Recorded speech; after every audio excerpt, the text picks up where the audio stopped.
जय श्री श्याम दोस्तों, आज की कहानियों में आपका स्वागत है। वट सावित्री व्रत की कथा। बोलो श्री कृष्ण भगवान ने की जय। विवाहित महिलाओं के बीच अत्यधिक प्रचलित ज्येष्ठ कृष्ण अमावस्या के दिन आने वाले सावित्री व्रत की कथा निम्न प्रकार से है। भद्र देश के एक राजा थे जिनका नाम अश्वपति था। भद्र देश के राजा अश्वपति के कोई संतान ना थी। उन्होंने संतान की प्राप्ति के लिए मंत्रोच्चारण के साथ प्रतिदिन 1 लाख आहुतियां दी। 18 वर्षों तक यह क्रम जारी रहा। इसके बाद सावित्री देवी ने प्रकट होकर वर दिया कि राजन, तुझे एक तेजस्वी कन्या पैदा होगी। सावित्री देवी की कृपा से जन्म लेने के कारण से कन्या का नाम सावित्री रखा गया। कन्या बड़ी होकर बेहद रूपवान हुई। योग्य वर न मिलने की वजह से सावित्री के पिता दुखी थे। उन्होंने कन्या को स्वयं वर तलाशने भेजा। सावित्री तपोवन में भटकने लगी। वहां साल्व देश के राजा धूम्रसेन रहते थे, क्योंकि उनका राज्य किसी ने छीन लिया था। उनके पुत्र सत्यवान को देखकर सावित्री ने पति के रूप में उनका वरण किया।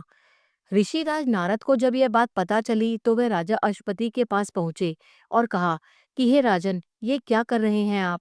सत्यवान गुणवान है, धर्मात्मा है और बलवान भी है, पर उसकी आयु बहुत छोटी है। वह अल्पायु है। 1 वर्ष के बाद ही उसकी मृत्यु हो जाएगी। ऋषिराज नारद की बात सुनकर राजा अश्वपति घोर चिंता में डूब गए। सावित्री ने उनसे कारण पूछा तो राजा ने कहा, पुत्री, तुमने जिस राजकुमार को अपने वर के रूप में चुना है वह अल्पायु है। तुम्हें किसी और को अपना जीवन साथी बनाना चाहिए। इस पर सावित्री ने कहा कि पिताजी, आर्य कन्याएं अपने पति का एक बार ही वरण करती हैं। राजा एक ही बार ही आज्ञा देता है और पंडित एक ही बार प्रतिज्ञा करते हैं और कन्यादान भी एक ही बार किया जाता है। सावित्री हट करने लगी और बोली, मैं सत्यवान से ही विवाह करूंगी। राजा अश्वपति ने सावित्री का विवाह सत्यवान से कर दिया। सावित्री अपने ससुराल पहुंचते ही सास ससुर की सेवा करने लगी। समय बीतता चला गया। नारद मुनि ने सावित्री को पहले ही सत्यवान की मृत्यु के दिन के बारे में बता दिया था। वह दिन जैसे जैसे करीब आने लगा, सावित्री अधीर होने लगी। उन्होंने 3 दिन पहले से ही उपवास शुरू कर दिया। नारद मुनि द्वारा कथित निश्चित तिथि पर पितरों का पूजन किया। हर दिन की तरह एक सत्यवान उस दिन भी लकड़ी काटने जंगल चले गए। साथ में सावित्री भी गई। जंगल में पहुंचकर सत्यवान लकड़ी काटने के लिए एक पेड़ पर चढ़ गए। तभी उसके सिर में तेज दर्द होने लगा। दर्द से व्याकुल सत्यवान पेड़ से नीचे उतर आई और सावित्री अपना भविष्य समझ गई। सत्यवान के सिर को गोद में रखकर सावित्री सत्यवान का सिर सहलाने लगी। तभी वहां यमराज आते दिखे। यमराज अपने साथ सत्यवान को ले जाने लगे। सावित्री भी उनके पीछे पीछे चल पड़ी। यमराज ने सावित्री को समझाने की कोशिश की कि यही विधि का विधान है, लेकिन सावित्री नहीं मानी। सावित्री की निष्ठा और पति परायणता को देखकर यमराज ने सावित्री से कहा कि हे देवी, तुम धन्य हो, तुम मुझसे कोई भी वरदान मांगो। नंबर 1, सावित्री ने कहा कि मेरे सास ससुर वनवासी और अंधे हैं, उन्हें आप दिव्य ज्योति प्रदान करें। यमराज ने कहा, ऐसा ही होगा, जाओ अब लौट जाओ। लेकिन सावित्री अपने पति सत्यवान के पीछे पीछे चलती रही।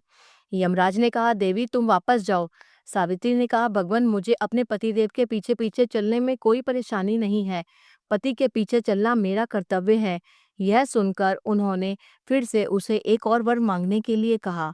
सावित्री बोली, मेरा दूसरा वर है, हमारे ससुर का राज्य छिन गया है, उसे पुनः वापस दिला दे। यमराज ने सावित्री को यह वरदान भी दे दिया और कहा, अब तुम लौट जाओ। लेकिन सावित्री पीछे पीछे चलती रही। यमराज ने सावित्री को तीसरा वरदान मांगने को कहा और तीसरा वरदान यह था। इस पर सावित्री ने 100 संतानों और सौभाग्य का वरदान मांगा। यमराज ने इसका वरदान भी सावित्री को दे दिया। सावित्री ने यमराज से कहा कि प्रभु, मैं एक पतिव्रता पत्नी हूँ और अपने मुझे पुत्रवती होने का आशीर्वाद दिया है। यह सुनकर यमराज को सत्यवान के प्राण छोड़ने पड़े। यमराज अंतर्ध्यान हो गए और सावित्री उसी वट वृक्ष के पास आ गई जहां उसके पति का अमृत शरीर पड़ा था। सत्यवान जीवंत हो गया और दोनों खुशी खुशी अपने राज्य की ओर चल पड़े। दोनों जब घर पहुंचे तो देखा कि माता पिता को दिव्य ज्योति प्राप्त हो गई है। इस प्रकार सावित्री सत्यवान चिरकाल तक राज्य सुख भोगते रहे। अतः पतिव्रता सावित्री के अनुरूप ही प्रथम अपने सास ससुर का उचित पूजन करने के साथ ही अन्य विधियों को प्रारंभ करें। वट सावित्री व्रत करने और इसकी कथा को सुनने से उपवासक के वैवाहिक जीवन या जीवन के साथी की आयु पर किसी प्रकार का कोई संकट आया भी हो तो वह टल जाता है। बोलो जय कृष्ण भगवान की। जय श्री श्याम।